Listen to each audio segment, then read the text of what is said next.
I should just point out anyone who's watching this that I share an account on Zoom with my friends. So if you wonder why my name is Jackie Groundsel at the bottom of this, it's not. I just forgot to change the name. So, so making that point to everyone out there. I did wonder when it first popped up onto the screen, but Yeah, I I quite forgot. often see people who share accounts. Yeah, I forgot. Yeah, it happens. People go, this would be the one that blows up. I've had ones that blow up before, but it's like, this could be the one that gets everywhere, and everyone goes, why is his name Jackie? It's just like, oh, God. Yeah.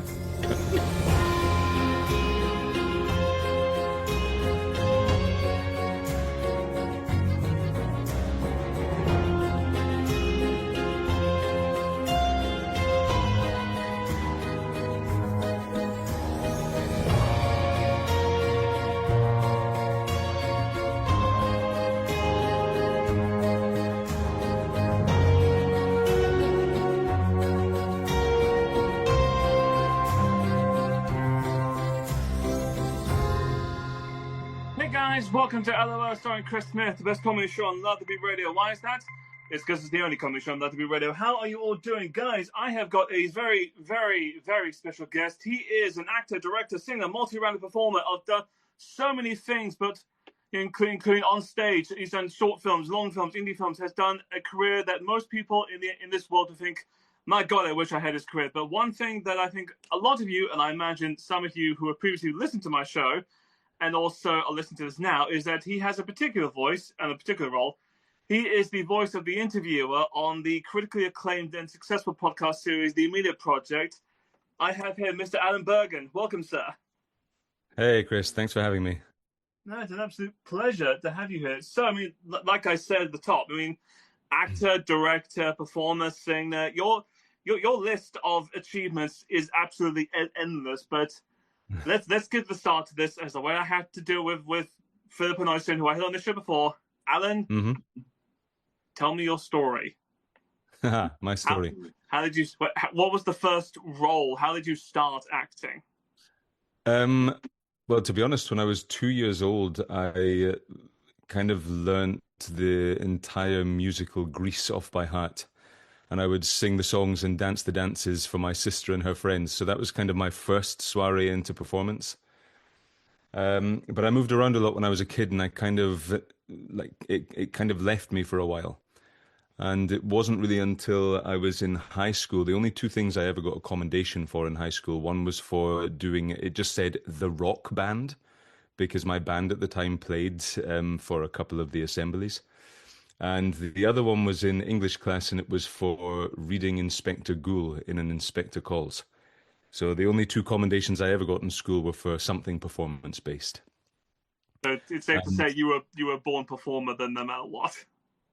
Yeah, it's like I say, it's something that I didn't really realize or register as I was growing up. It was only kind of on reflection that I realized it's always kind of been with me. Like I remember being on a school trip to Eden Court Theatre in Inverness, and we went to see a production of The Seagull. And it was the first time that I'd ever really gone to the theatre. And I remember my friends like chatting and joking around, as young boys do, and me just shushing them because I was trying to listen to what was going on stage. And that image is still very vivid in my head.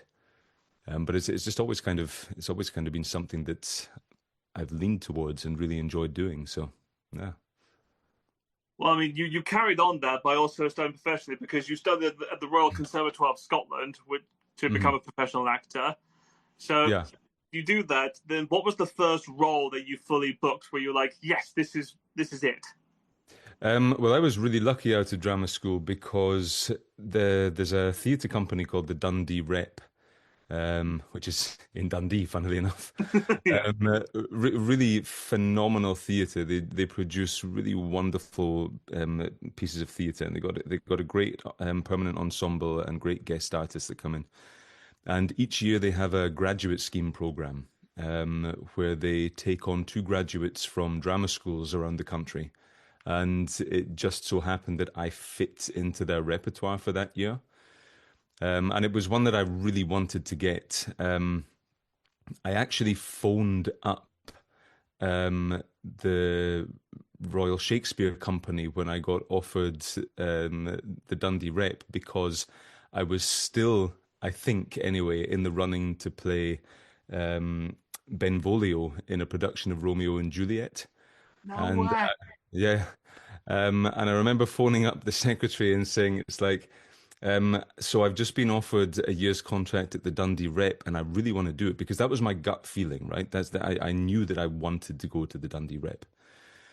And because I'd had such a great audition with Trevor Nunn for the part, and I just remember this, this young naive actor, like almost fresh out of drama school, phoning up the Royal Shakespeare Company and saying, but please, please ask Trevor to, think of me in the future because I'd really love to work with you guys. And she just responded by saying, "Oh, I'm sure he'll remember you." And my naivety at that time thought, damn, I must have done such a great audition that, he wanted me for the part.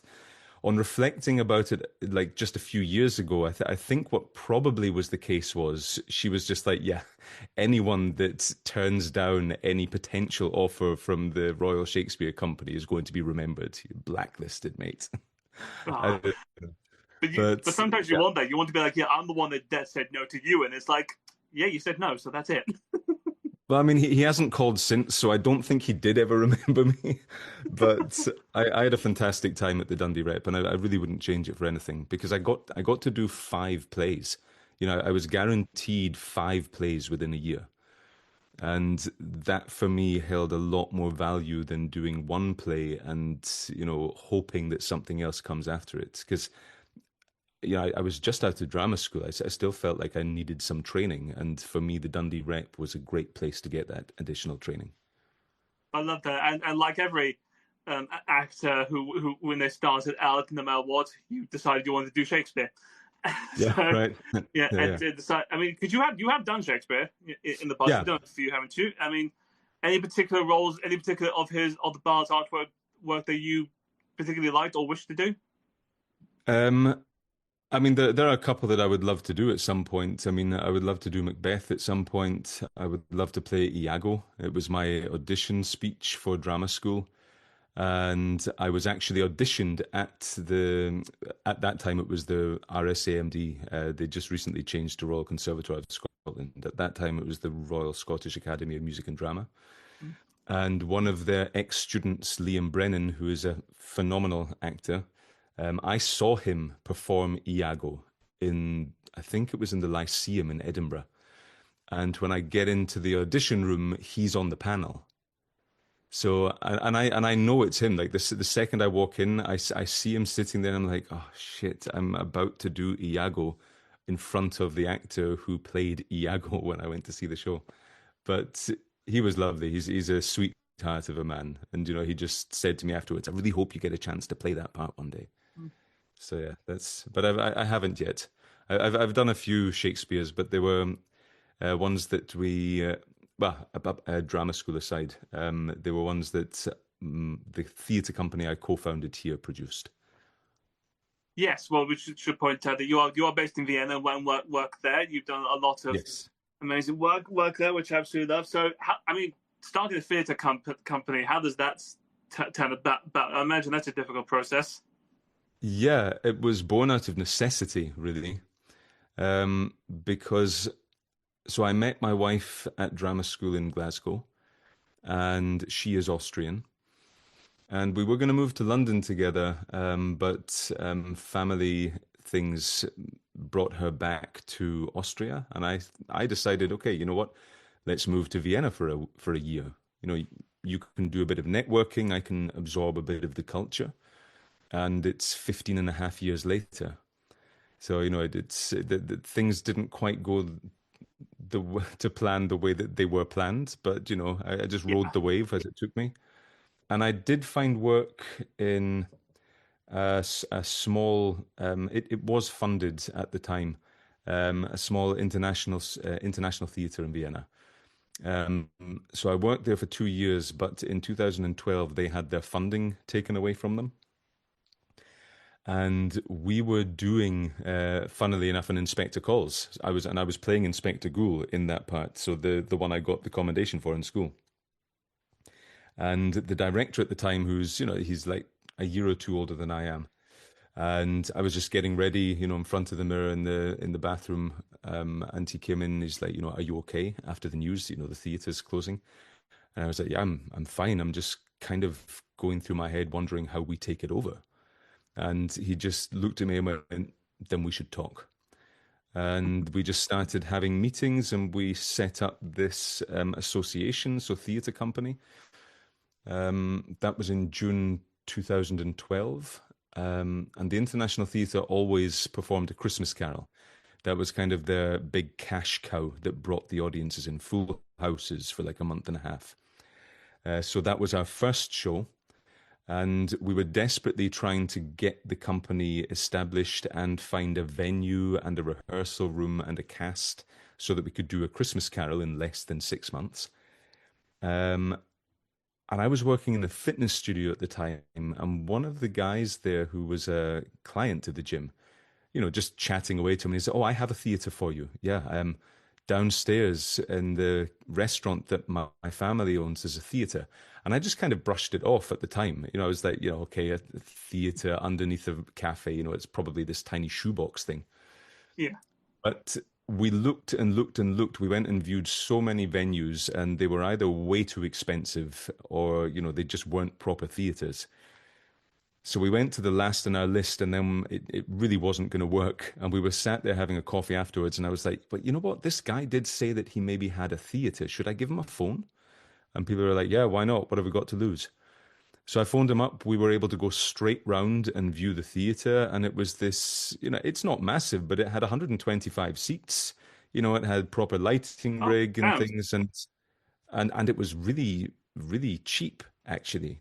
Compared to everywhere else that we'd seen, it was really cheap. So we just kind of landed on our feet with that venue, and it all slipped into place. And I remember sitting backstage because I was playing Bob Cratchit in that first production. And I was sitting behind the curtain waiting for it to open, and I could just hear 125 people out there in the audience. And I was just sitting there on my little stool with my notebook and my quill thinking, I can't believe we actually pulled this off, and this is opening night. That's from a stroke of luck, I take it, that you just happened to know someone who had access to a theatre that you could use. I mean, I think this is a lot of times how life works. It's it's the opportunities will present themselves when you're ready for them, and it's up to you to say yes. It's I love that quote. Luck is when opportunity meets preparation, and that's kind of one of the ones I live by. So as serendipity happens, but I think it's always meant to be. No, I love that. I mean, you've done a lot of productions in the past. I mean, from Take a Bite when you did the Edinburgh Fringe, which I think was one of your first roles, to Peer Gynt, to... Yeah, that was a while ago, yeah. I know, I did my research. To your most recent work. To your most recent work, because last year you starred in Mike Bartlett's play COCK, which I can't say on the radio because that's sort of thing, but it's that, which is that's a big role. How did that one come about? That was, I got a phone call from Flo, who was producing it, and who also plays M in the production, so the boyfriend. And we'd met like once before years ago. He's from a small village outside of Vienna, but he's trained here and lives here. And he got my name through Joanna Godwin-Seidel, who runs another English-speaking theatre company here in Vienna, because he was looking for English-speaking actors. So I went along to the audition, and basically booked the part like from the first audition. I didn't know it, but it's, like we did a couple of. I worked with a couple of the potential women who were going to play W, and then they were like, "Can you come back to work with the other group that we have coming in next week?" And yeah, that's how I got involved, because Stephen Dittmeyer, who directed the play, he is a Meisner teacher, and he actually worked under Sanford Meisner for a couple of years. He's based in New York, but he does a Meisner workshop all over the world, and in a lot of places in Europe. And he brought the play to Flo, saying, I really want to do this play. It's one of my favorite plays, and I think you could play John.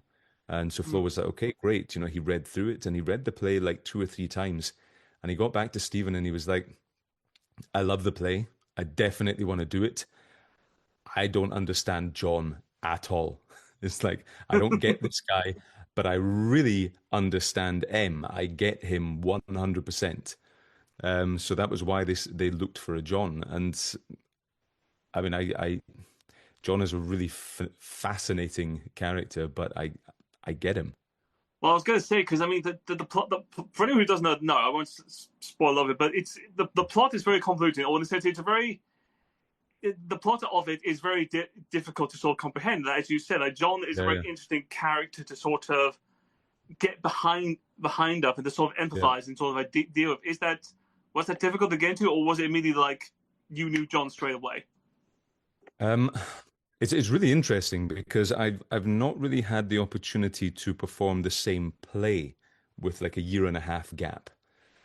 And this time when we brought it back, like the first time through, I had my hair really messy and I had my sleeves, the arms of my sleeves rolled down, and I was constantly, playing with the sleeves. Like my thumbs were just always digging into the sleeves here, because that aspect of the character trying to retreat from decision making and retreat from the world, that was kind of how it physicalized in me.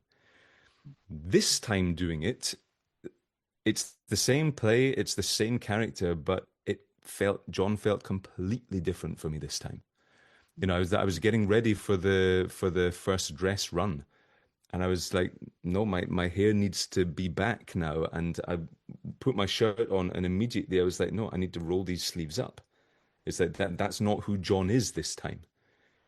And it's the writing is so phenomenally good. I want to have the opportunity at some point in my life to meet Mike Bartlett, to convey to him how much this play has resonated with me, because the writing is superb. And playing it as an actor, part of what made the production superb, it really was the perfect storm. So much so that it is the best piece of theatre that I've been involved in the 15.5 years I've been living in Vienna. And a high regard there. Yeah, really. And that is down to the writing of the play. It's down to the cast that I had around me, because we all just bounced off each other like so well. And to Stephen Dittmeyer as a director, because he didn't touch our psychology at all. He gave us the space to explore the characters for ourselves. He kept us in check with regards to pacing and punctuation and, a bit of blocking, because we performed it in the round. So it was important that, the audience got to see all of us equally. But other than that, he kind of let us develop the characters for ourselves. And what that did was, it's very rare to find a director who does that. And I said this to him while we were doing it last time, because quite often what happens is, without even meaning to, quite often what happens is that a director will try and act vicariously through you on stage. So a lot of the direction will be, this is how I would do it if I was in the part. They don't say that in as many words, but that's the feeling that comes across as an actor. It's like you get a piece of direction, and that's how the director sees the character, which is fine. It can work. It works as well. But when you get to work with a director like Stephen, who allows you the freedom to discover the character for yourself, every single night was different. Every performance. It's interesting. Also, you talk about how like you had a year gap in between both roles. So you in a sense, the character not only changed, it evolved with you. You understood him a bit more, and down to the final tune, you were thinking like, I need to know what he was thinking. Like, did you actually research a lot into the psychology of what this character should feel like? No, not with this play. I have done in the past. It always kind of depends on the play itself. And I always do try and buy into the concept of the director. And because it wasn't a topic of discussion in the room, the psychology of the characters or the backstory relationships and things of the characters is not something that we discussed during rehearsals. But it is something that I do kind of automatically. Like, even if I'm observing people on the street or if I'm watching a film or something, I'm always trying to understand what makes that character or that person behave that way. What are the given circumstances that lead them to behave that way in that moment? And it's not really something that I'm able to shut down. It happens automatically. Mm. So I didn't really, like with other parts that I've done where I will like even write down diary entries and things. I didn't really do that with John. I didn't even decide what happens at the end of the play. And I've had, after almost every single performance, somebody asked me, "So what do you think happens?" And I never had an answer because I made the decision for myself. I didn't want to know the answer. Because if I as the actor make that choice, then every night I'm kind of going towards that final point. And at the end of the play, John still doesn't have a clue what's going to happen. Mm. So I kind of felt like if I, as the actor, made my mind up about that, then that would kind of like be me as a director trying to tell an actor to perform it the way I would do it. Does that make sense? Yeah, no, well, let's Yeah. get into that a bit more. It's just that you aren't just an actor; you're a director. You have directed people in specific roles. So, Yeah. like you said, you had a fantastic director, Stephen, there, who gave you the freedom to Yeah. delve into your character and see what you could do. Did you feel that way, or want to feel that way? Now that you were on the other side, that you were a director directing other people, did you try and emulate that, or do you have a directing style? No, I mean, I'd kind of done a similar thing in the past because by the time I met Stephen, I had already directed and already experimented with different styles. I mean, the thing is, for me, when I direct, I'm very interested in the individual. So what is that actor's process? Because I teach as well. For the past 2 years, I've been teaching, which is very similar to directing, to the way I direct anyway. Mm. Because I'm not a huge fan of this idea of concept. Especially in the German-speaking world, in Austria, if you're looking for funding, you need to write up a concept of the play. What are you going to do that's different? And, why should we give you money for this? Because, it needs to be something a bit off the wall or something, that's, So has to have a concept. they appreciate you being different. They appreciate you don't just write the same thing. What's the spin on it? Yeah. This is kind of how it works with the funding over here, which I think is a bit of a double-edged sword because I understand that it kind of encourages creativity, but I've also seen a lot of things where I've seen choices made which for me bear no grounding in the play itself. It's Yeah, like coming up with a choice just because we have to. I tell you, yeah, there's a bit of like, does this ever like the play, or did you do this just to be different? Where sometimes the play Yeah, itself is perfect the way it is. exactly. Yeah. So for me, when I'm directing, I'm much more interested in I'm genuinely interested in what the writer puts down as to how it should be done, because I feel like as an actor, as a director, we're there to take the material and make it work. Mm. It's why I'm also not a huge fan of asking for line changes or can we swap this around. I much rather try and find a way of making it work for me. And if I spend a couple of weeks trying to make something work and it still doesn't, then either ask for other input or ask for a slight, line change or something so that it works for me. Well, I do want to Um, ask about that. Was there a particular play or particular part where it was really difficult to get into, and you were just thinking like, the writing just isn't working. Can I switch it around? Has there ever been a difficult part in that? um, yeah, there definitely would have been, especially when I was younger. This is not how I always was. I was very um, what's the word? challenging, I guess, for lack of a better word. I was very, very challenging with directors and things when I was in drama school. I know this because I've always kind of thrown myself into the work. I like to do a lot of research and I like to, work on my character, on my part. But what that has done to my disservice in the past is that sometimes I've come into the rehearsal room a little bit too cocky, thinking, well, you know what, I've read the novel that this play is based on, so I understand this reference or that reference, which hasn't gone down too well with certain directors in the past. Mm. But it's a learning experience. I was mirrored myself when I started directing. Because another thing I used to do in drama school was that I would immediately challenge a director's opinion. If they asked me to try something a way that I hadn't assimilated for myself yet, that I hadn't, come across in my own workings outside of the rehearsal room, then quite often I would say, nah, you know what, I don't think this character would do that because of this.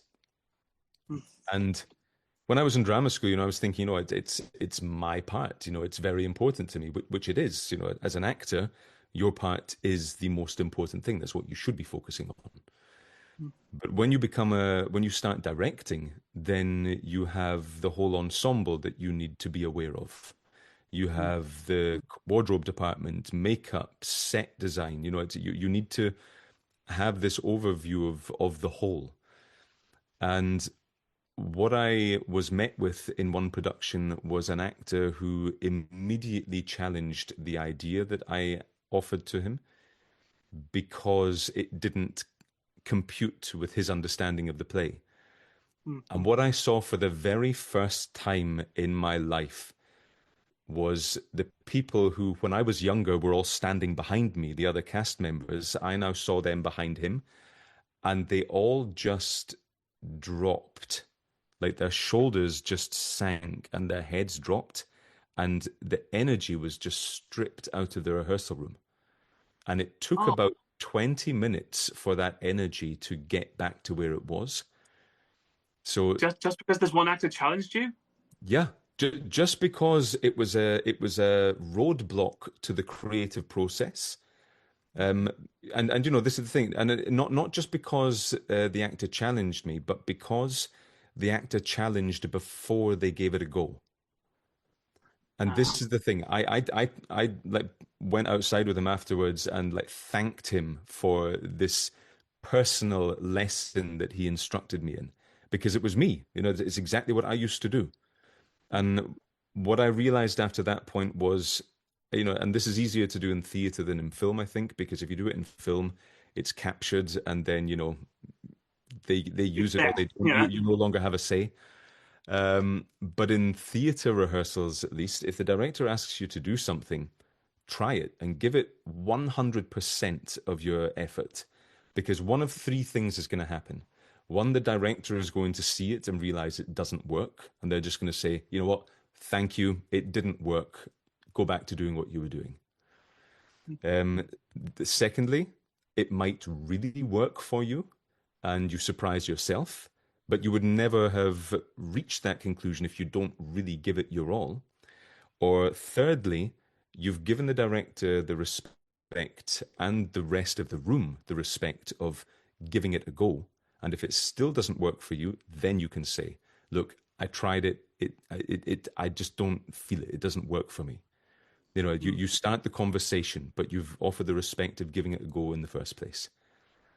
And I'm at the stage now where even with COC, with the COCK play. Yeah. Sorry, swearing. I'm not allowed on this. Yeah. So I think I caught it just in time.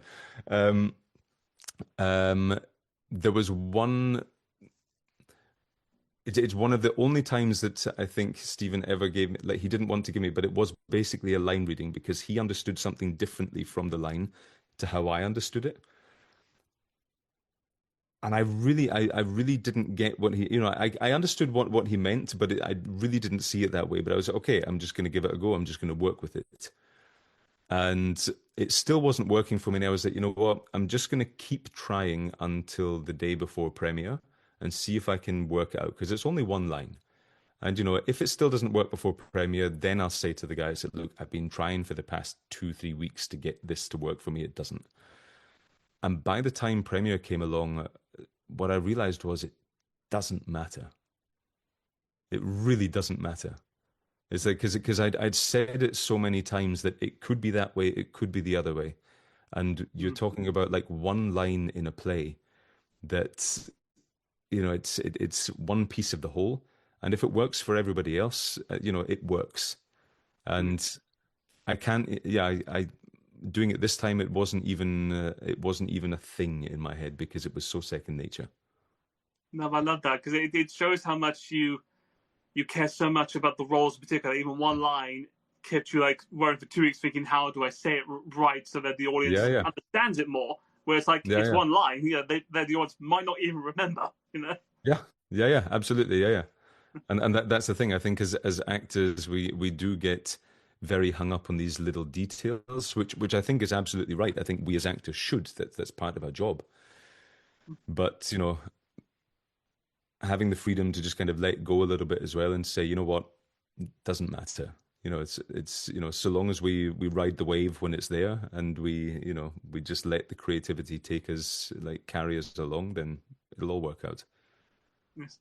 You recently just did I think it was a month ago your recent production, An Ideal Husband. Am I right there? Yeah. Is that still going? How often? When did that happen? No, that happened. That was in April. March, April. Yeah, round about that time. That was with the company that I co-founded. I left in 2000 at the end of 2018, because I could see a way for it to grow, but in order for it to do that, for me, I would have to have become more of a producer and step back from acting, which is not something that I was prepared to do. And the problem I saw at the time was, even if I say I'm going to step back from certain roles, because I've been doing those roles for the past 6 years, ultimately I'm going to be pulled back into them, even if it's just to cover someone else. So it's either clean break or not at all. And I've joined them again for the odd production here and there. An Ideal Husband being the last one. And I really enjoyed doing it, but I seem to have reached a point in my own career where there's so much going on all the time that was the last of those productions that I will get involved with. Yeah, well, that I will get involved because you're not just doing theatre and of course podcasts. You're also doing TV and you're currently filming. You recently are doing an indie film and a short right now, aren't you? I was so this the past month alone was pretty crazy. So I mean, how do you manage this schedule of work?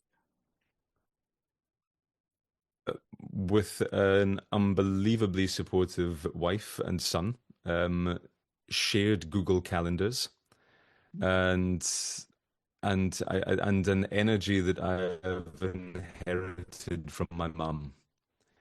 This kind of like get up and go attitude and just, get it done. Don't put off today. Don't put off until tomorrow what you can get done today. Well done. And just saying yes. Yeah, like if the opportunity arises. But yeah, this past month has been particularly tricky because I do an ABBA show as well. Since January, I play Björn in an ABBA tribute group, and we tour all around Austria, sometimes into Germany and the surrounding countries. So I started the month with 4 shows in a row of ABBA. Then I had 2 days at home, and then I went to Madrid for 9 days to shoot a commercial. Then I was home for 3 days, and I had to prepare for a true story night in one of the theaters here, which is just like a one-off performance where I had to do 2 10-minute true stories.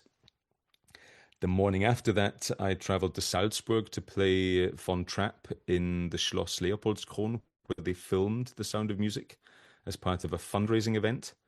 Amazing. Then I came home. Yeah. Then I came home again for another couple of days and went off on tour for another couple of ABBA performances. and I just got back yesterday morning, and so yeah, I've got a few days where it's kind of business as usual, but then on Friday night, the guy who plays Benny, a good friend of mine in the ABBA show, we've done it two times before, but we go to an art gallery, and the Mm. new exhibition that's there, he brings all of his instruments. I walk around and either speak or sing, whatever comes to mind when I'm looking at the pieces of art. Oh, So it's okay. all improvised. Yeah, it's all improvised, and it's interesting. It's Is interesting. that more harrowing improv, or are you comfortable with it? I honestly don't know if you'd asked me this a few years ago, I would have probably it would have been terrifying. But I've said yes to so many things over the years that it's kind of like, okay, so we're doing this now. Even with ABBA, I had 3 weeks to learn the harmonies and the guitar parts enough so that even if I didn't know them, like even if I hadn't learnt them all, I could turn the guitar down and at least look like I knew what I was playing. But I had 3 weeks to do that for 28 songs, including the ones that are in the medleys. And the first performance I had with the band and like the first run through with the band and costume changes was the first performance. And that Wow, was on, it was that down to that sort of line. yeah, yeah, yeah. And it has been many times in my career. But, I mean, I think, with the yeah. numerous roles that you're currently doing in the business schedule, is it a sort of like you focus your energy on this and then switch to this, or do you try and keep a level head of like, no, I have to keep the same energy for everything? No, I will have, obviously I have the projects coming up in the back of my mind. And, somewhere in my subconscious, I'm preparing for them. But I need to focus 100% of my energies on whatever the next thing is. And as soon as that's done, I basically need to forget about it and, just erase and start programming the next one. Like for the True Story nights, I was going through those, because it's basically like combined, it's basically a 20-minute monologue that needs to be prepared to stand up on stage in front of a live audience and, recite. So while I was in Madrid, I was writing those in my downtime, so that I could then learn them as soon as I got back. And then as soon as I was like on my way home, I basically just started going over the Sound of Music lines again and the songs. That must show you have at least a good memory to remember all the songs and just have the melodies and all the parts in it. So, or is this something you just continuously just try to relearn? I think it's training, honestly. I do it so often that the more I do it, I mean, I've always been pretty quick at learning lines. I now have to do it differently. I used to be able to just record them into a dictaphone and listen to them while I was going down the street or, doing the dishes, whatever, just so that I was constantly absorbing the material. Maybe additional commitments now means that I don't have the excess brain capacity to just be able to, filter it in when I listen to it. I do need to take the time to sit down with it, or pace around with it. But I basically just take it line for line. So, I learn one line and then I'll like put the script down, I'll repeat it maybe 10 times. And then I'll do the same with the next line and I basically just add it on. So if I'm learning a monologue, I basically just learn it line for line and I just take a bit of time to do everything I've done up until whatever line I'm on, make sure that that's locked in, and then I just add the next line on. Do you And do it also while other actors do and get their family and friends involved in reading lines to you? no, actually no.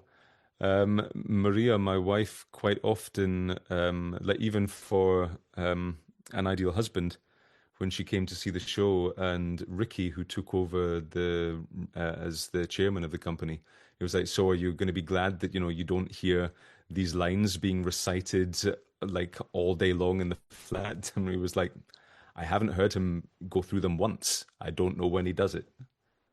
Wow, But that's impressive. that, I hope you sleep at some point, sir, because it sounds like you I, don't. I sleep very well. It's everything needs to be compartmentalized. It's yeah, I sleep very well. Very good. Well, I mean, getting to the last 15 minutes of the first hour, but like of all the cities you could have picked, you picked an ideal one to stay in Vienna, one of the cultural cities of the world, which I Yeah. actually would love to go to one day. But one thing I want to ask is, you mentioned before that with certain roles they were looking for an English speaking actor. Is it Mm. easier to find roles like that when you're abroad, or is it harder? There are much fewer opportunities. That definitely the opportunities are not the same. The bonus is that whenever productions are looking for a native English speaker, I'm I've been very lucky up until now that I've quite often booked the part.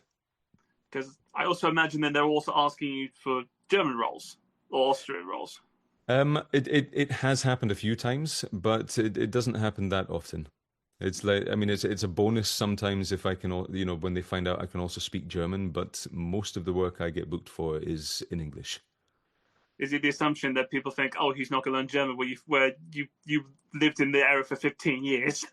Maybe, but I think it's also just the fact that there are so many German-speaking actors out there. So if they're looking for someone who is a native German speaker, they've got enough actors to choose from. There was one film that I was up for. It was I discovered when I found out I didn't get the part that it was between me and one other guy. And my agent at the time said, it's like, yeah, I'm really sorry it took so long, but they couldn't decide between you and this other guy. And in my head, I'm going, firstly, don't tell me that. Just tell me that I don't have the part. Because if you say they took like weeks to work out between me and this one other guy, I'm like going into my, mind room and I'm like, okay, which one of them was it that kept on suggesting that one or that one? What was the final straw that broke the camel's back? You Which know, one do I need to bribe more? right? Yeah, yeah. It's like okay, if it was that close, what do I need to learn from this experience? But that part was for a British guy who moved to Malta. Been living in Germany, a German-speaking country for too long, Malta. So he's Good. You're allowed. um, and he sets up a German language company there for courses to teach people German. And I read the script and I'm like, this is me.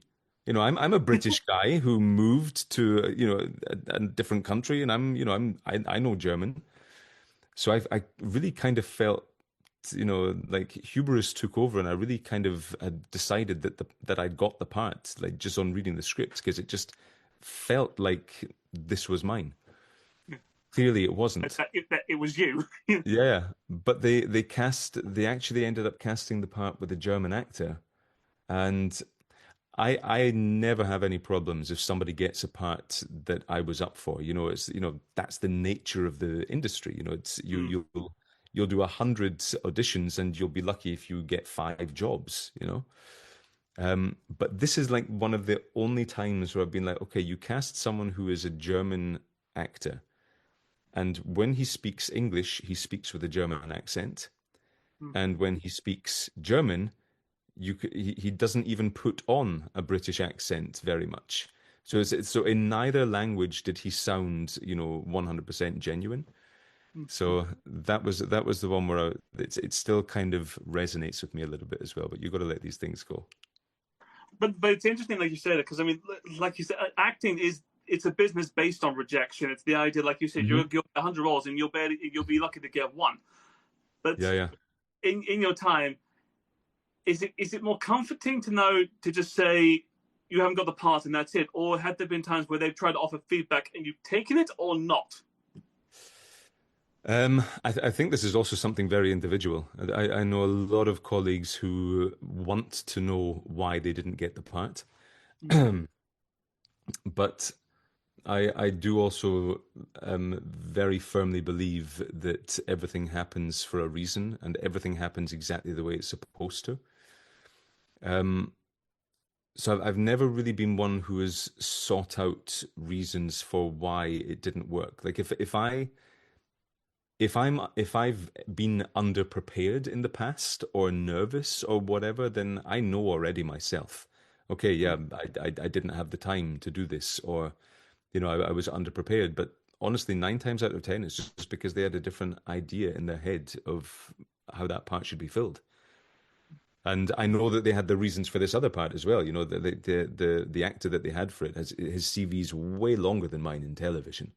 It's that he and these are things that producers think about. And that decision wasn't so much me as an actor, it was more me as a director and a producer thinking how do you Yeah, how do why? you have a British guy and yeah, but it happens all the time, right? It happens in like American sitcoms and things where all of a sudden Oh, there'll be a German character on the film, and even I can hear it's like there's no way this guy's German. But I guess for the audience they're going for, they, it's not that big of a consideration, I guess. but is that something where, because you've been on both sides of this agreement, you've been an actor audition, but also you've been a director. You have been a director, I assume, looking at auditions. Have you Mm. seen like, okay, Yeah, of this is the course. person I'm doing. I know what I'm looking for. Do you now see? Have you seen yourself in the people auditioning for you, or like you think, oh, okay, I know what you're looking for, but I can't. That's not what I like. Um, yeah, I guess so. I mean, I think you have a lot of the decisions that I've made in my life have been just a gut feeling. So that I think you feel very quickly whether something works or it doesn't. And when you meet someone that you can just chat away to them, and it's comfortable, it's easy, and it's like, okay, I vibe with this person a little bit in the same way that if you meet someone and you're both just kind of standing there not quite knowing what to say, or You need to yeah, say like anything? this, yeah, fidgeting, go for another sip of the drink, look around, help. So, we all understand these things. So I think most people have a very good built-in system within themselves of, can I click with this person, or are we going to jar with each other? I suppose Um, that's an important thing as an actor director. No matter what is the synergy, you do have to get along with a cast that you have to be with yeah, for months on end. And I mean, yeah, has there yeah. been a time where that hasn't worked? Um, hmm. Yeah, You don't have to name sure. names. I'm not asking Yeah. you to. No, no, yeah, yeah, no, no, I won't. I definitely wouldn't. But yeah, of course, and especially in big companies, like if it's a big cast, um, and if tensions are running high, if people are stressed out, if things aren't going the way that the director or the producer had hoped, that kind of filters down. Um, and if people at the top are very uneasy and stressed out, people at the bottom, they start to stress out as well. And this is then when factions start to happen, and people will go off into corners and try and work things out for themselves. I've been in a couple of productions where things like that have happened. It's also kind of one of the reasons when I have been directing big cast shows, I try and observe issues and try and resolve them before it turns into something. So I'm very much the kind of guy who if I notice that something is a bit off with an actor, then I will just go off and speak with them privately and just ask, is something wrong? Is everything okay? I can see Because that with you. You do look like the mediator, the person who wants to solve the problems. yeah, and not even so much solve the problems, but just I guess make people aware that they're seen. Because I think a lot of the times, especially in productions, when people start to not have fun, it's because they feel invisible, or they're not being taken seriously, or they don't feel that respect that they wish to feel. And I think it's a very easy thing to just ask someone how it's going. Yeah. and it just it's a way of bringing them back in. Well, I imagine that's a thing that you had to learn, not just in acting, directing, but also, like you said, teaching. You do teach as well. That Yeah, in this business, humility is your good friend, since you do have to learn to sort of yeah, know yeah, where you are on the pillar and know that this is a role. yeah. Have you encountered anybody who has in your youth been like, oh, I'm that arrogant person, I'm the one, and you've given them that advice of like, this is what you need to do? Um, no, I don't think I've ever been that direct in that regard. I think I definitely will find roundabout ways of saying it. Mm. Um, Mostly because I think the people that I have come across who, for lack of a better word, promote a very arrogant version of themselves. It usually happens in the group, and these people quite often depart very quickly after like a class or something. I find that I find that, and again, this is a very broad stroke generalization because obviously it's always down to the individual. But I find a lot of the time that like arrogance and having a large ego are usually um, coping mechanisms for a side of a person that they don't wish to show the world, or they're not quite ready to show the world. But the thing is, if they're coming to an acting class or they wish to pursue a career in acting, there must be somewhere inside them that registers that fact and is trying to find a way of coming to terms with it. And I also find that one of the fastest and surest way of closing a person down from you is to try and tell them who they are and how they need to be. And if someone has a coping mechanism, which is arrogance and a big ego, then pulling them up on that fact, I think, is probably just going to build the wall higher rather Mm. than break it down. So I So, think, yeah. no, sorry, go ahead. I was interrupted. Sorry. No. You go for it. No, I was just I gonna, I was just ramble gonna ask anyway. like, no, I was just gonna ask like, if you did have like any words of advice to that young you that just left drama school, thinking that I could do anything with what you have learned now, what would you say to yourself then? Just learn to give up control a little bit. Don't try and control it all, because ultimately That's we don't. yeah, big bold words for the actor to give up control. Yeah, but I think this is a lot of what it's about. You know, we are one of the things that I love about Mike Bartlett's play is the character of John doesn't try and control anything. He can't even make a decision for himself. And if you, as the actor going into a part like that, are trying to make these decisions, if you're trying to hide aspects of yourself, or you're trying to pre-plan what you want to show and when, I, I believe anyway, it's only going to hinder you. It would hinder me. You Mm. know, that trusting in the process, trusting in the text, trusting in your fellow actors around you. Mm. Because this is the other thing as well. You only ever look as good as your partners on stage, and if you want to look Yes. better, then make them look better. Yeah. Give them everything that helps them fulfill every aspect of their character, and without even trying to do anything for yourself, you'll receive from them as well. And then it's just your job as an actor to take whatever they give you and react to it, like bounce off of it. And I think when Yes. we try Yes. to, yeah, No, it's just said it just reminds like one of those fun lines one of my friends has said like the most boring play to watch is the actor reacting to himself. Like he needs other yeah, people. Yeah. yeah. And it happens all the time. Like people will say, I'm going to do this in this scene. So it would be really great if you would do this. And I've Ah. seen it happen so often. But the problem is that the actor who's been told to do something, that's all they're thinking about the entire scene. It's like, oh, they asked me to do this on this line, so I need to remember to do that. So then they're not in the present moment throughout the whole scene. And Mm. even when that moment comes, they still linger on that moment once they've gone past it, because now you're thinking, was that right? Is that what they wanted? Was it, was that okay? It's no, you lose control. That immense pressure there, but one of Yeah. the themes that you have managed to just overcome and enjoy in life. Still in the process, but enjoying as I go. As we all are.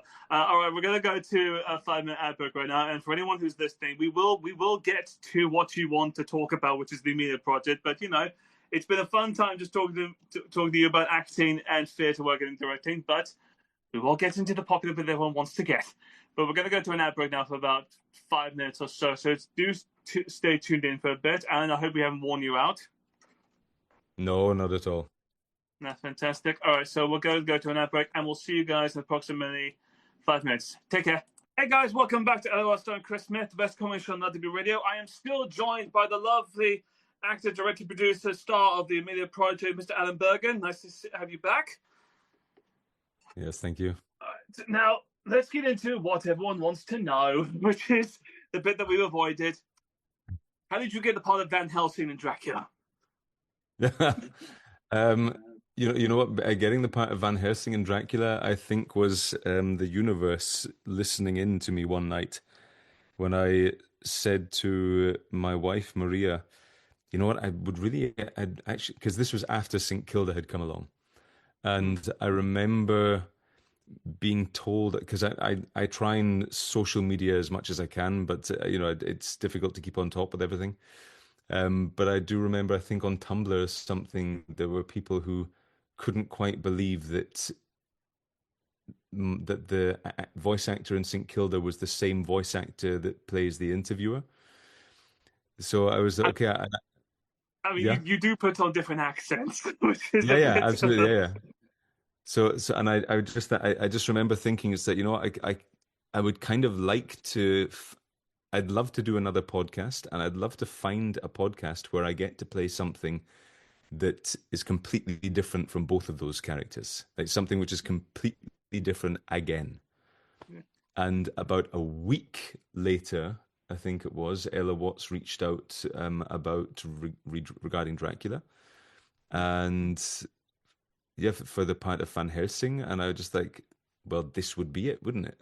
Because this is again a completely different character, completely different voice. No, because I've listened to it and I love it. Because for anyone who doesn't know, Van Helsing is Dutch. Yeah, he is he has a Dutch accent, which you do pull off spectacularly. I mean, you are a man of many accents, as it has been proven. Yeah, thank you. I mean, I had a lot of really great input from PJ Auckland. He's a dialect coach based in the States. And the production got him on board to just work with me on the accent because yes, the character is Dutch, but the really funny thing is that whenever he speaks in a foreign language, he speaks German. Like in the book, Yeah. whenever he speaks a foreign language, it's German that he speaks and not Dutch, which leads me to believe that Bram Stoker didn't actually know any Dutch and assumed that his book wouldn't make it outside of Ireland, and people there didn't know the difference between Dutch and German either. That's my theory. No, it's a good theory. It just looked at it and went, "I'll just mishmash it. Well, it's all the same language." Yeah. So what we kind of worked on was this combination between Dutch and German. So this is where like things like Gott, to like really hit the hard T, and to just select a few consonants or a few words where it was more German than Dutch. So this was a really interesting challenge.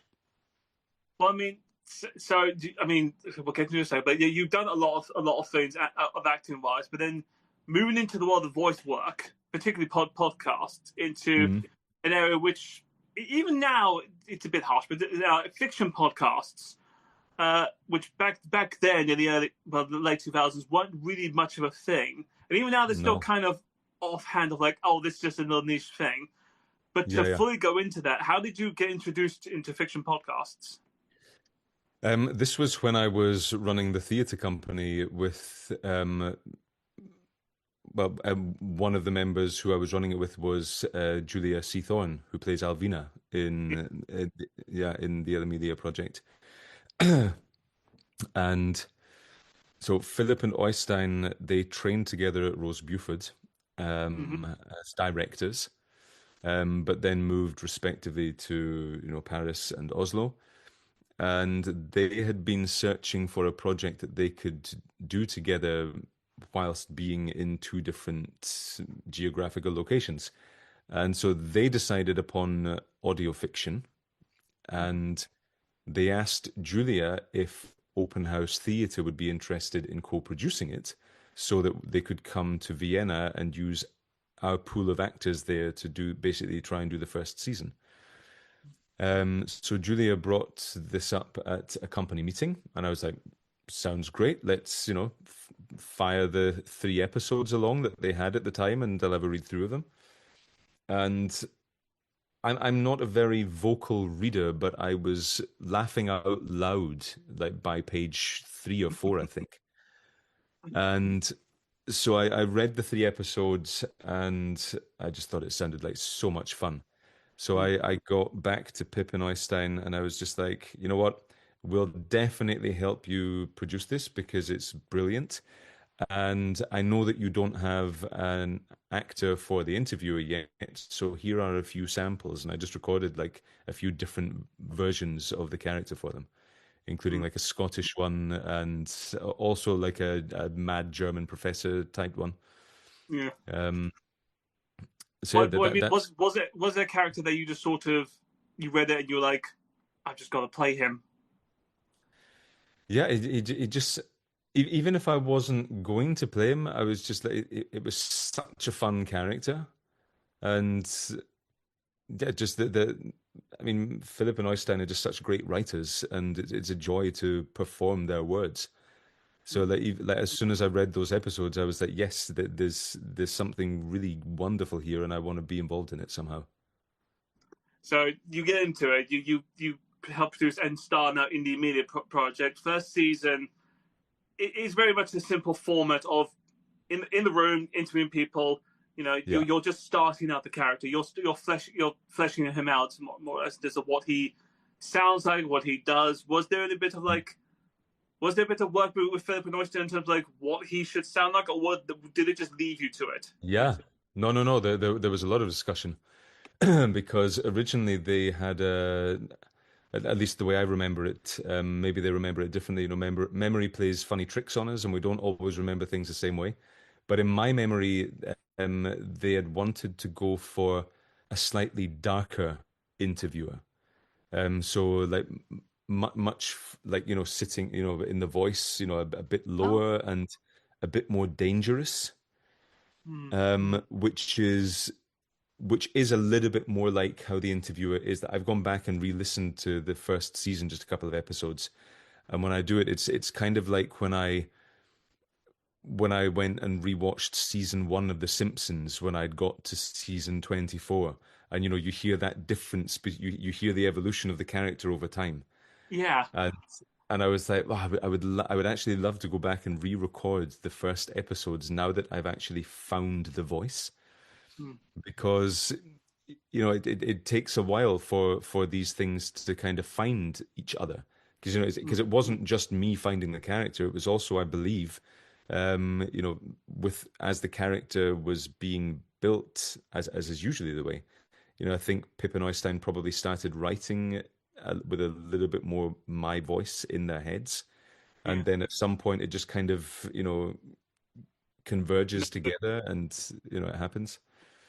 Um, but yeah, there was a lot of discussion at the beginning, and there was a lot more playing around with how the character sounds. Now you just give me an Amelia script and I can cold read it, and it's basically, I have a good handle now on how the interviewer would behave in any given situation.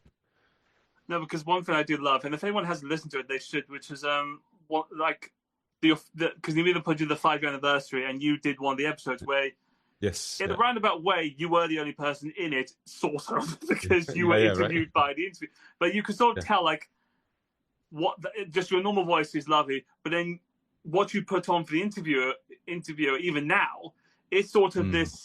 this dialect of like, okay, because like he's serious, but he's also a bit of a goof, and like Yeah. it's interesting how much protection you had of a character that you've had this long. Like, okay, I'm making sure that he has to sound different, but it's still Yeah. me. Yeah, it's been a fascinating journey because I've never had the chance to be so long with one character. Mm. And it's one of those things that the longer you're in a relationship with someone, the more you start to understand them and accept every facet of them. And getting to that stage where the interviewer can be a goof because he just likes to have fun. He likes to be entertained and just goof around. But he's also lived through so many things that he can be very serious, and he can he can go to those deeper places of the human psyche as well, and he understands it when he's met with it. This is one of the other wonderful things, depending on the episode or the actors that we have coming in. The interviewer changes so much, and I realize how much the character adapts himself to certain people coming in. If this character is more of a goof that's coming in, then great, let's be goofs together. Or if this character is going through a really harrowing time, like in the episode Raven, that was the first time that I really, and it was effortless, because the way Carly Fish portrayed Raven and the way that the way the writing pulled it all together, there wasn't any room for being a goof, and that wasn't even a choice as an actor. It was just like, yeah, this is how the interviewer is like when met with a person like this.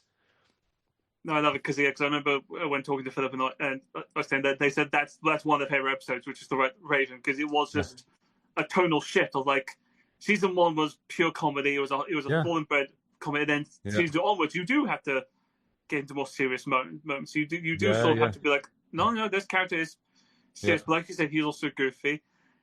But just touching on it, because this is one of your longest played characters. This is a character that's a lot of people know and love you for. When playing other roles, does the interviewer slip out? He definitely made an appearance in An Ideal Husband. Did it? It was peculiar because I was speaking to Maria as well, because we're both actors and we live together and we share our lives together. So most of our conversations gear towards acting at some point. And when I was preparing for the part, I remember saying to her, I'm desperately trying to get this character to not be some version of the interviewer, but it's difficult because it's also that, kind of upper class English character. And, I've done the interviewer now for so many years that I have explored basically my entire range, I feel, as an actor within the character of the interviewer.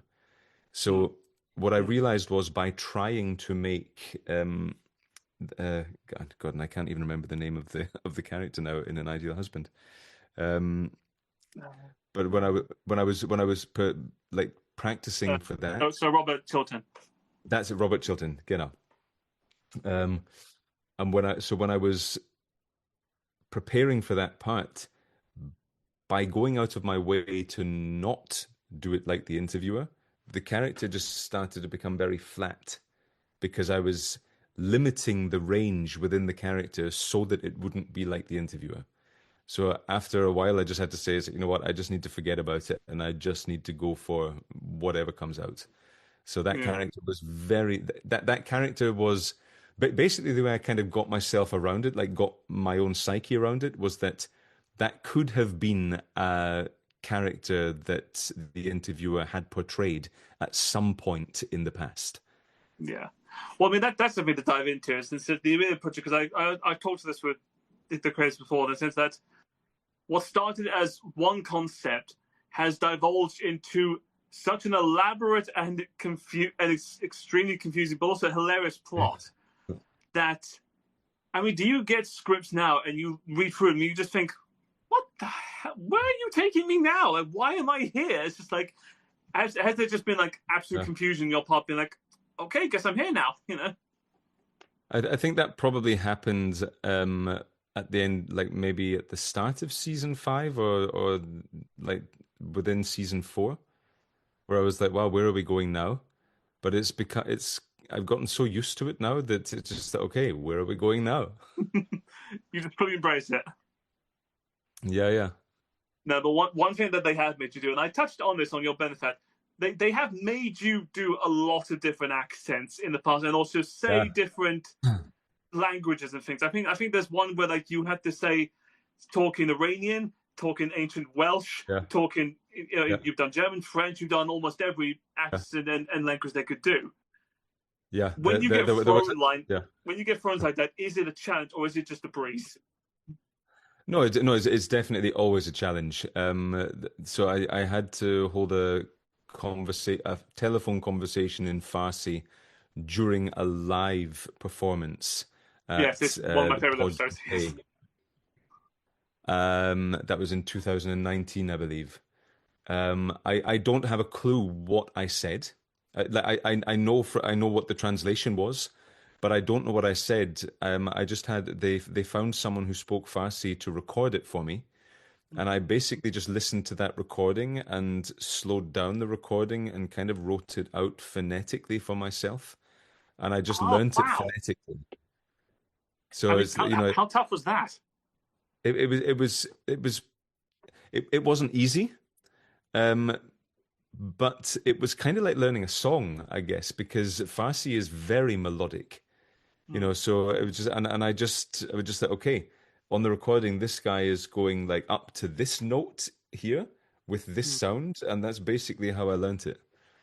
Yeah. Um, yeah, Well, 'cause imagine that one's also tougher because that's a live episode. You're not just record in the studio yeah, record. You actually yeah, had yeah, to perform it live. Was there a bit more added yeah. pressure to that? Yeah, definitely added pressure, but I think it probably also helps that the fact that most other people didn't understand what I was saying either. Um, because in season 4, um, I had to read the last paragraph or 2 paragraphs of War and Peace by Tolstoy in Russian. Oh, I'm trying to Um, remember what episode that is. But it's just like because I know you've done it, but like you've done so much yeah, now. So I it's trying to. I can't remember the exact episode. I think it's towards the end of season 4. Probably yeah. It's almost when the interview is out of Golovin, Hmm. and we recorded that in London. Again, somebody recorded it for me, and I just like learned it phonetically. I'd been to Ukraine quite often filming, so I had been surrounded by Ukrainian and Russian speakers for quite a while. Hmm. So that one was easier to kind of slip into because it was more familiar, like phonetically, than Farsi was. Hmm. But again, you just kind of learn it, you know, Hmm. as you're learning a song, kind of thing. So I Well, think because we were, I also remember asking them Philip and I when the King Arthur episode came out, yeah, and you basically had to learn Old English. yeah, But they yeah, had to learn it as well. They had to learn to type it out, and then you had to learn to say yeah, it. So yeah, there's a challenge on both sides of being like, we yeah, have yeah. no idea what we're saying, but we're just going on with it. Yeah, and we had Matti Patsavar who does production on the Amelia Project. They study English language, or they did. I think they've graduated by now. Um, but it was one of their professors who came on. Like we had a Zoom call with their professor to help us go through it. It's like, you know, does that sound right? And it's like, yeah, maybe just stress this rather than that, or you know, elongate that e there. So you know, he was a great help. But I mean, yeah, there's was it a bit funny of a professor just telling you how to say? You know, you're just thinking like, this is like a 1,000-year-old language. No one knows what I'm going to say, but it's just like, well, to be honest, Matty's professor, and I'm sorry, I can't remember the name of the professor. It was only that one call that we were on with them. Um, but I remember him saying that he was extremely nervous about doing this because, you know, of course, that's what he has spent his life doing and teaching to people. But to come into this type of an environment where he knows that it's going to go out onto, To the podcatchers all public over the world. listening. Yeah, yeah. That was a bit daunting, I think, for him. Damn. I mean, have you had that in the past? Have you had? I mean, because obviously you have a lot of fans, which this is a big show. Have you had fans congratulate or critique your accents of saying, "Well done, but you could have said this"? That's a good question. It may well have happened. I don't remember any occasions where it happened. Um, but I also try not to take these things personally if they, if someone does critique. Of course. It's always an individual thing anyway. So I'm sure it must have happened, but No, I can't, I mean, I can't you think do of them any. so brilliantly. It's hard to critique that. Oh, thank you. They're fun to do.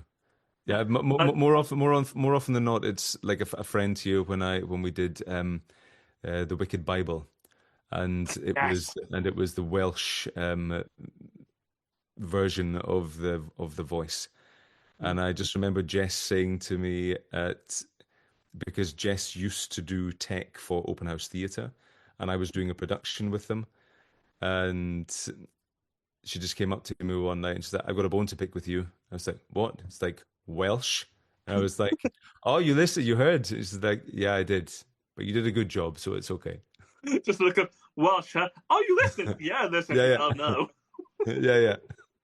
But I mean, because of where season 5 has gone to so many weird places. Do Yeah.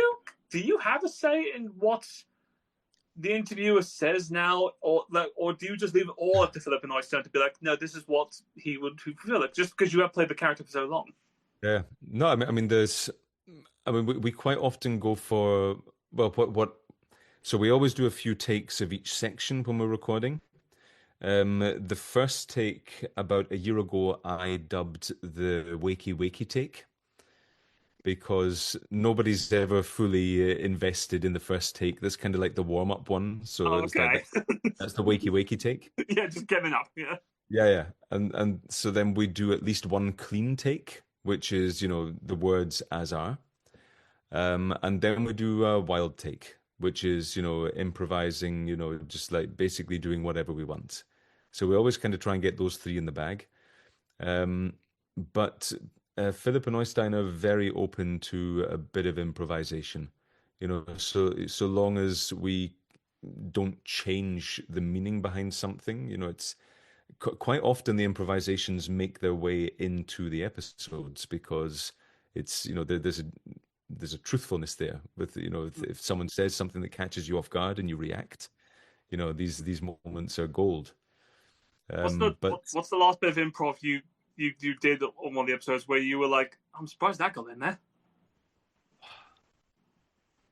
I honestly don't know. It happens every once in a while, but the problem is that it happens so often now that I'm not sure when I listen back whether that was something improvised or something not. And the other thing as well is sometimes we record these episodes like a year or more before they come out. Yes. So, like Queen Basilia, for example, when we were listening, when I was joining the listening party for that, I could not remember what the episode was about until about 10 minutes into it. And then I was like, oh, now I remember this episode. This is a good one. Yeah, great. Oh, damn, really? Oh, I mean, because, yeah, Yeah. the problem that all of you have had, because I asked Philip and Austin about this before, is it says, because they both live in different countries and you live in different countries, the scheduling must be nigh impossible to get all of you just in a meeting. Yeah, yeah. It's really not easy. We do doodles so that we find times where we can all get together. And if we're working with the voice actors in the States, like if Julia Morizawa was involved in an episode or something, it's even trickier to find a time that works. It means that she usually has to get up early in the morning so that she can get on the call. But it is tricky because we're all very busy people. And getting times where it works for all of us usually means that we're either doing it like up until 11 o'clock at night during the week, or we're doing it at the weekends. I mean, does that add a bit of pressure then, just to be like, how long you can push the recordings for, in the sense of like, you might get to a stage where one of you is just like, it's midnight, let me go to sleep, kind of feeling, just that. Yeah, I honestly think it's probably been about once that someone has said, "Look, I'm really sorry, guys, but I'm really tired." Usually, it's a case that we have everything in the can, and Pip or Oystein will say, "You know what? We've basically got everything, and we're approaching the 3 hour mark. So unless there's something that anyone else desperately wants to get, I think we have it. It's I know you said before you don't like to you don't like to challenge the directors and things or the writers because the part is your part. But has there been an episode of the Amelia Project where you've not challenged, but it's just questioned why? There was the only time I ever remember it happening was also in season 4, where we were in Golovin prison, and the interviewers trying to get information about the whereabouts of Amelia and Alvina. Oh yeah. And so the direction that I got was to just, be a bit, a bit more a bit more like the interviewer normally is, that, light-hearted kind of stuff. And I was just like, look, I hear what you're saying, but I really think that this is one of those moments in the long history of the character where the glass just breaks, because he is completely on his own. Throughout the whole season, he's kept it light. He's tried to view everything with rose-tinted glasses. Make the best of a bad situation. But at that one moment where he is expecting to find out information and it doesn't come, it's like I just said, is that I really feel like at least once we should see a bit of rage in this guy. That side's also there. And and we did it, and like straight away the guys were like, you know what, yeah, thank you, we see exactly what you mean, and yeah, that's absolutely right. And it was just one of those little moments, but honestly, it doesn't happen very often, because we work so well together. There's a lot of respect in the Amelia Project, and a lot of very talented people coming together, and we all want to produce our best work. So I honestly don't think there's ever been an argument or anything, like even a disagreement of opinions. Really? Maybe it's happened somewhere else, but I've never witnessed it, and I've never been involved with it. That's impressive though, but it just shows how well you all work together, and especially when you've had guest stars on as well. That just that's fantastic. Yeah. But like, is it interesting now looking back that where it started, the Amelia Project, where it was just a very simple comedy, on its back, and where it is now, since it has become more dramatic, it's become more seriousness. Is it one of those things where just like you weren't expecting the role to be this encompassing, or were you just thinking like, you know what, I'm just going with the flow. I'm just I did this and now I'm here now. Yeah, I think we all reached that stage at some point of what, we're here now, so let's just see how far it goes. But none of us, I honestly don't think a single one of us expected it to become what it became. Yeah. Because it really... Sorry, go ahead. Sorry. No, I was just going to say, because it really was, Herzprojekt, a project of the heart. These guys just desperately wanted to work together. And, I just loved the material, and it was okay, yeah, let's do this. This is great. Let's have some fun. And I think for all of us at the beginning, it was just about having fun. And as soon as it kind of, like for me, the day that I found out that we'd had over 1 million downloads, I was like, wow, if we just broken 1 million downloads, where's it going to go? But is that really daunting? Because obviously you worked a lot. You've had a lot of people who love your work and other things. So it's fantastic. Yeah. But is it so strange now that people recognize you just from your voice, where they hear you talk? It's like, that's the interviewer. Yeah. I mean, the thing is, because it's an online community, for the most part, it doesn't happen very often. I have one student at one of the drama schools that I work at who came in wearing an Amelia t-shirt. And I'm surprised every once in a while to hear people talk about the episode that just dropped. It's, oh, I had no idea that you listened. Mm. It's I'm sure it would happen at some point, but also because the voice that I do for the interviewer is not it's not this voice. It's not your natural voice. Yeah. So it's not really something that people are going to necessarily hear in passing unless they tune into interviews like this and stuff. But I do remember Hemi told us that he was at the airport. I think it was at the airport, and there was a girl in front of him with an Amelia badge pinned to her bag. And he was like, I so wanted to say something. And I was like, you should have just put on the Kozlovsky voice and just, said something. It's like, Just freaks her out. Like, yeah. Yeah. It's like, are you ready for your new life? Or whatever. They would have, she would have loved it.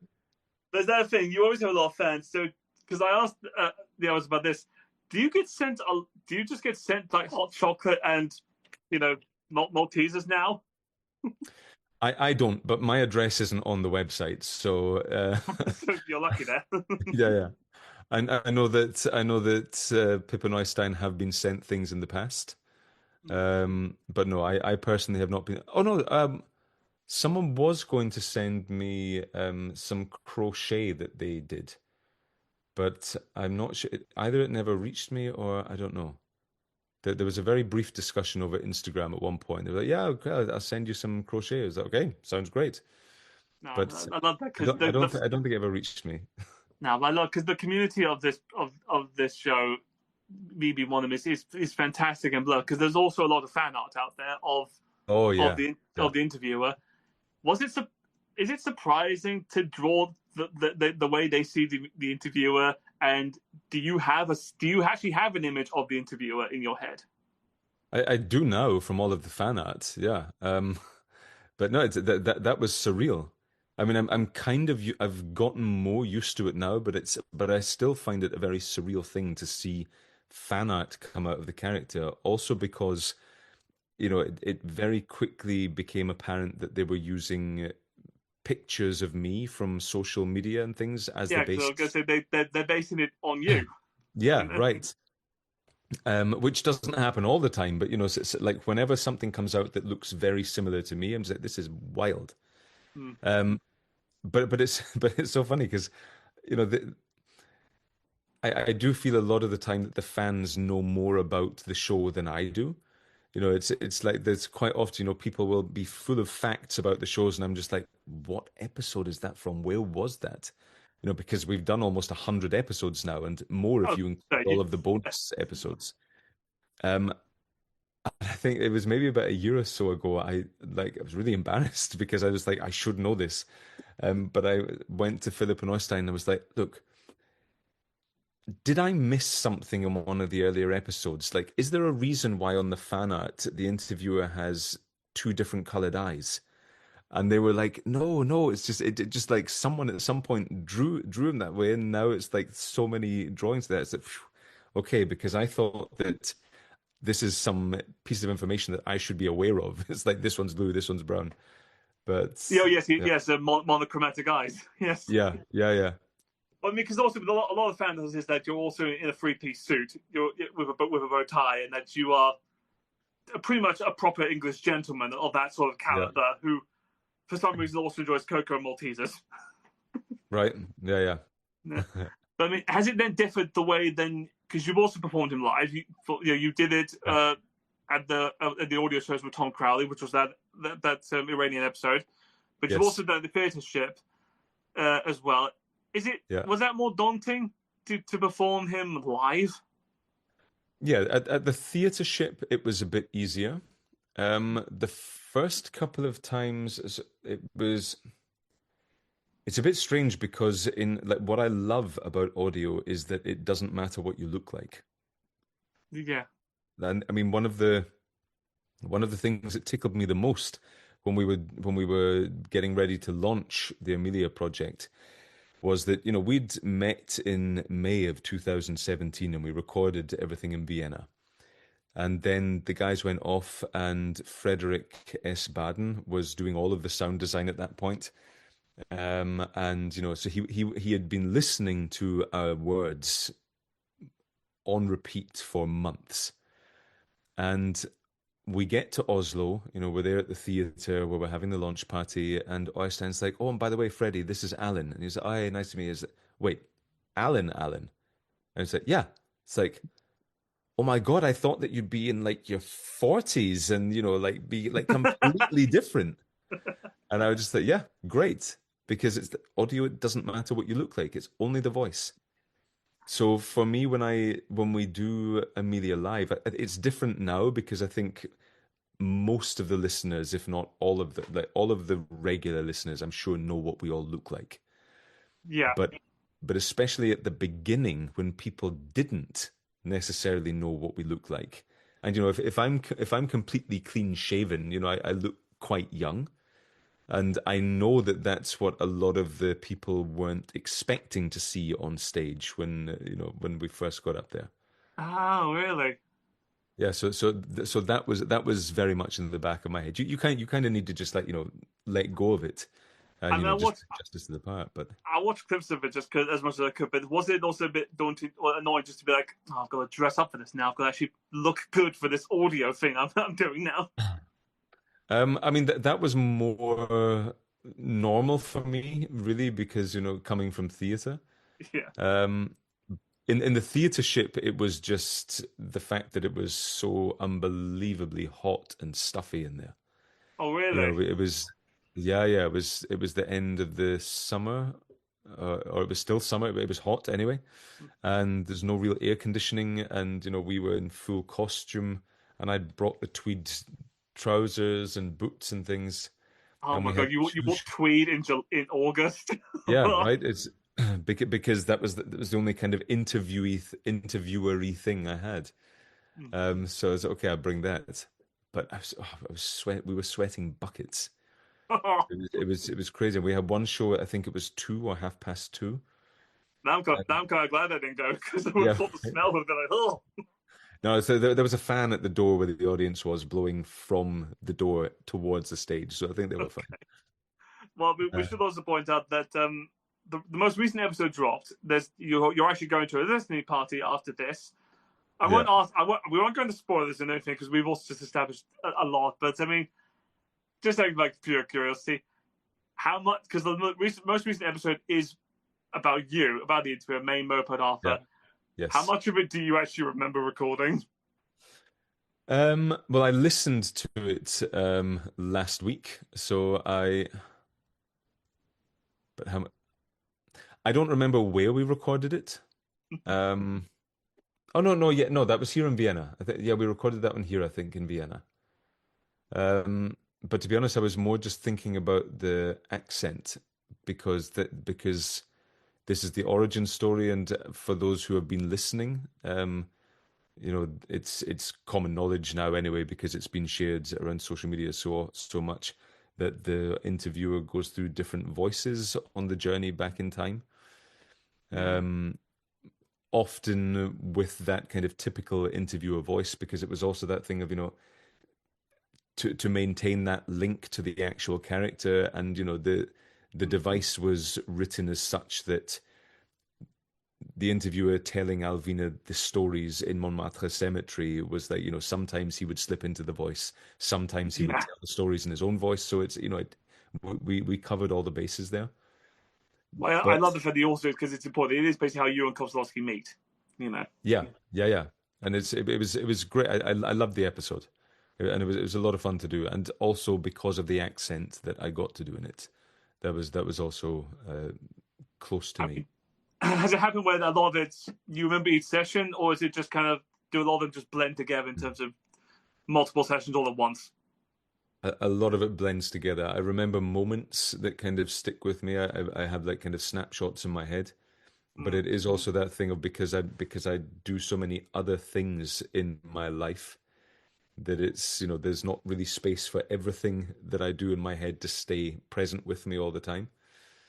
Well, that's going to make these next few questions a bit difficult for you then, because what I normally do, and I've done this ever in the past, is that I go through sort of the rapid fire questions. These aren't like go fast quicker, but it's like the short, simple questions which I know everyone wants to know. They'll be like, okay, give me an answer or just one set of answers, and here you go. Yes. Some of them might be based on the media, some of them, but we'll do as general as possible. So let's just work this out. So does Amelia itself the easiest episode to work on? The easiest episode to work on. Well, I have no idea. That's a great question. I mean, probably episodes where I'm not in them very much are the easiest because I just get to sit back and listen to everybody else. Season 3, you were just relaxed. Yeah. The easiest? No, I don't know. That's fair enough, sir. Yeah. Well, then, the other way, do you have the hardest ones?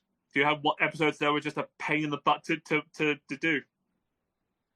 No, I don't think any of them ever been a pain in the butt to do, because they're all so different, and the writing is always so different, and there's always a different version of the interviewer that I get to perform in each episode.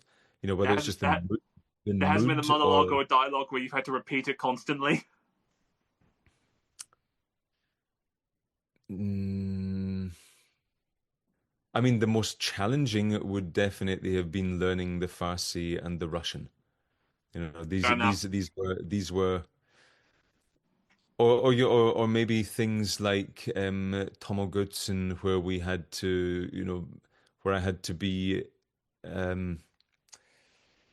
possessed by a demon for a while. You know, it was a lot of fun, but you know, it was a lot of energy expenditure as well.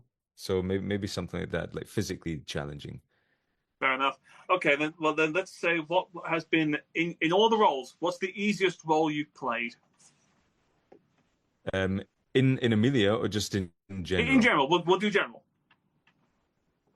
The easiest role I've played. Well, you know, it's so interesting because these types of questions I never ask myself about the parts, because I'm glad I'm asking them now. Yeah. Oh no, maybe playing the part of Peter in Noel Coward's Relative Values. That I found a relatively easy part to play. Why so? Because it was heightened. It's a comedy, and it wasn't very physical. It was just walking and talking, and you know, just like by putting on the suit, you're kind of putting on that character, and I played that kind of character so often. It's also potentially a kind of version of the interviewer, but it wasn't a very demanding part. Okay. Then on the flip side of it, what has been the hardest role you've had to play? The most challenging physically was the Beast in Beauty and the Beast at Dundee Rep. Yeah. Because I had a very clear image in my head of how the Beast should look. So I went into rehearsals on one of the first days and said to the director that Jemima Levick, also fantastic director, I loved working with her. And I just said I'd quite like to do this part on my tiptoes so that my heel resembles the dew claw of a beast. And she just looked at me and she was like, if you can do that, then I'm all for it. And so I did. You know, it took a while to be able to do it for the whole show, like throughout rehearsals. But you know, the muscles in my legs built, but they built in such a position that, and when, you know, I go to the gym and stuff as well quite regularly. But at that time, I wasn't doing anything for the legs. I was just doing upper body at the gym. So I was okay. I'm playing this part, so the legs are kind of taking care of themselves. But when I went back to the gym to do squats after performing the part, I squatted down and tore the muscles in the fronts of my thighs. Oh God! Like, yeah, they just went. And reality set in then. Yeah, right. And so I went. I left the gym that day. I went home. I recovered for a couple of weeks. thought that I had recovered fully, went back in and did exactly the same thing again. I mean, So just as a sideline to that, has that happened once or anything else where like you've written in your CV that you can do this, or a director has said, "Can you do this?" and you said yes, and immediately gone, "Oh, I really wish I did. I didn't say I could do that." only when I was filming a teaser trailer for an hopefully upcoming film that's still going through financing. Um, where I did my CBT test when I was 17 years old, but I never got my full motorbike license. And I was like, yeah, I've driven a motorbike before, I can do this. But it was like 18 years ago since I sat in a motorbike. Was And this for obscure? no, that was a horror film that I did at the start of this year. No, the teaser trailer is for Out of Limbo. That's it. Sorry. Yeah, which has got a new working title, The Big Buzz. Okay. But that's a kind of James Dean character, and we had this Harley Davidson there, and it was a genuine 1960s Harley Davidson. It meant a lot to the guy who owned it, Yeah. and I had to have one of my co-stars on the back with me, Mm. and it was fine, but I was sweating a little bit because the transmission is something that I'd never experienced before. It was a foot pedal, so the clutch basically you have a pad here and a pad at the heel, and you Yeah. need to push both of them forward at the same time with your foot and then tilt, and that's the same as the clutch on a modern Okay. motorbike. So yeah, it took a little bit of time to get used to it, but that was one of those moments where I was like, okay, I need to actually sort out my proper motorbike license so that if I get a part where they need me to drive a motorbike again, I can do more than 10 miles an hour. I mean, do you like the fact that do you actually? I mean, have you got a motorbike license now? No, I keep wanting to do it, but I mean this is the genuine thing. Um, my time, my schedule changes so quickly all the time.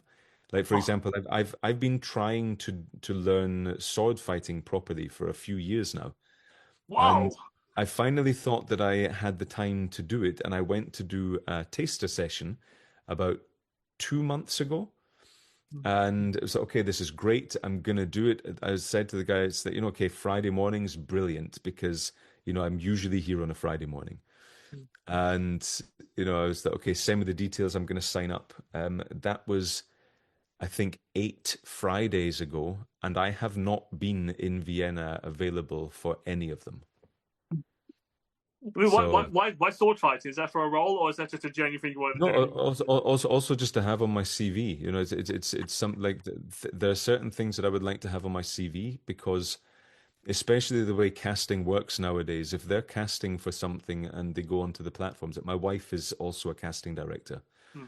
and they put in all of the filters that they're looking for, and if they're looking for someone who can drive a motorbike and wield a sword, and I don't have that down as on my skill set, then I don't show up on their page, That's an interesting combo of talent. If you could mix them right? up, that would be fantastic. Okay, Yeah, moving on then. So, favorite line or monologue you've said in anything? I'm Bob. Okay, fair enough. Yeah. I'll do. Okay. Back to Amelia because I've said this before to Philip and Austin. Favorite 3 episodes? Favorite 3 episodes? Yeah, because I tried giving them top one, but they couldn't do it, so I just gave them top three. Yeah, yeah. Ooh, interesting. Um, Favorite 3 episodes. I mean, I loved having the chance to write my own episode. That was great. Yes, So yes, Griffith ap Llewellyn ap Yorwerth. That was a lot of fun. yeah. Um, also because I got to work with Reese Lawton on it as well, who's I love him as a voice actor. He's great. Um, and it was really nice to have him join us for that. And yeah, to hear your own words kind of come to life. That's always fun.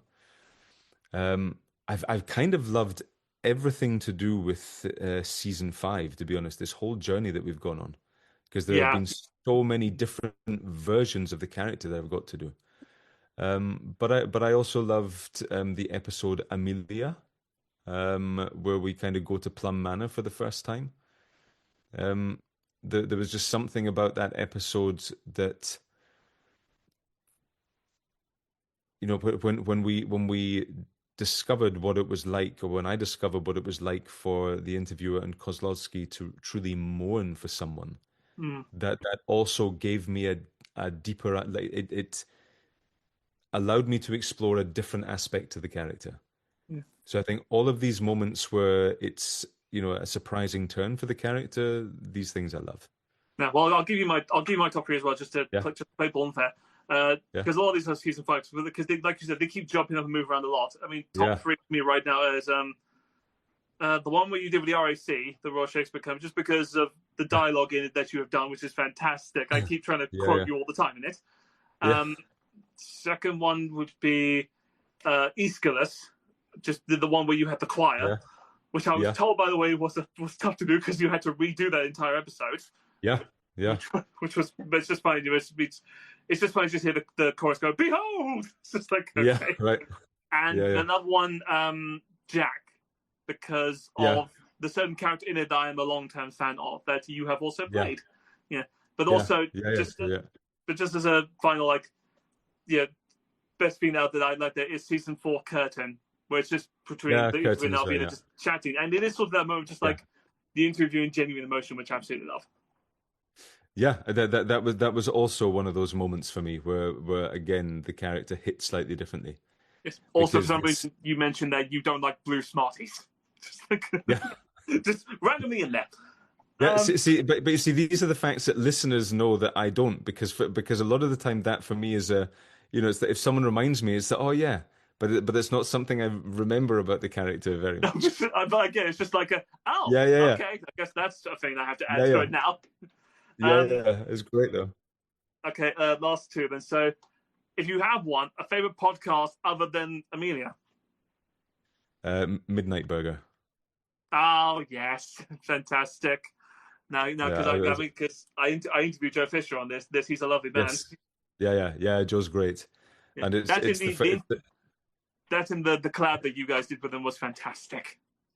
Yeah. It was a lot of fun. Yeah, and it's one of the because I got so hooked on that podcast, and it's one of the only ones, because I genuinely don't listen to an awful lot of podcasts because most of my time is learning stuff that I need to do for my own work. You've got too much to do. Yeah, so every once in a while I will have like a week or two where I can binge something, so I maybe find something, but it hasn't happened for about a year.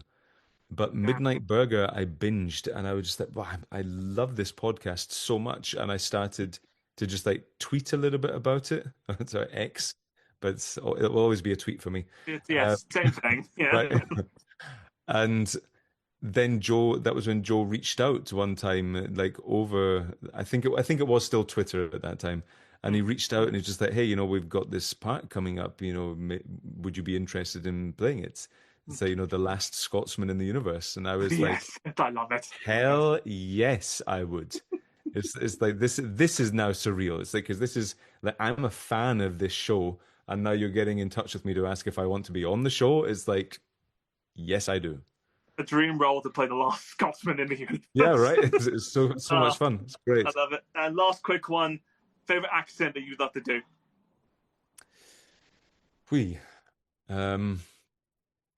I mean, doing RP or some version of it is the thing that I do most in my work, especially being over here. I did a voiceover for the ORF here, which is basically the Austria's equivalent to the BBC, and it was on Arthur Conan Doyle, who had a very, strong brogue, Scots brogue, which it never really left him. But I had to do that character in RP as well. So I'm very used to doing that, and it's something that's easy for me to slip into.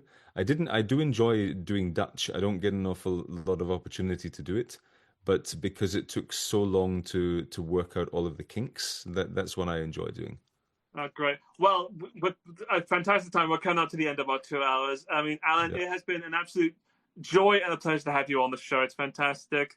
Just it's been great. Let everyone know, where can they find you? What are you working on right now, quickly? I will be making an appearance in the aforementioned podcast again soon. And yeah, there's more Amelia on the way. I do a small part in a film that's being shot here in Austria, but that'll probably go around festival circuits. I don't know, if you have something, reach out, get in touch, maybe we can work on it, and then I'll be in that. Fantastic, man. Well, you've been a fantastic pleasure. Thank you so much for being on the show, and thanks to everyone out there listening. It's been a fantastic time. I wish I had some Berkeley code to celebrate, but I'll see you guys next time, same place. Take care, guys. Bye. Chris.